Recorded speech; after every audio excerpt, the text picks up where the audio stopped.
Hi అందరికీ ఈరోజు నేను దొండకాయ పచ్చడి ఎలా ప్రిపేర్ చేయాలో చూపిస్తాను. చూడండి, వీటిని మంచిగా క్లీన్గా కడుక్కొని చిన్న చిన్న ముక్కలుగా కట్ చేసి పెట్టుకుందాం. ఫస్ట్ దొండకాయలు కటింగ్ అయితే అయిపోయింది. ఇప్పుడు మనం కొద్దిగా ధనియాలు, అలాగే కొద్దిగా జీలకర్ర,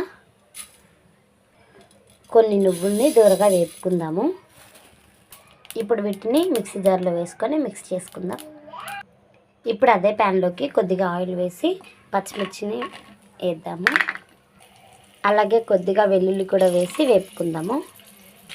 నాకు పచ్చిమిర్చి సరిపోదు అనిపిస్తుంది, అందుకని కొద్దిగా ఎండుమిర్చి కూడా యాడ్ చేస్తున్నాను. వాటిని కూడా మిక్సీ జార్లో వేసి తర్వాత దొండకాయ ముక్కల్ని కూడా నూనెలో వేపుకుందాము. అలాగే కడుక్కున్న కొత్తిమీరని కూడా యాడ్ చేద్దాము. ఇలా దొండకాయలు మగ్గిపోయినప్పుడు కట్ చేసుకున్న ఒక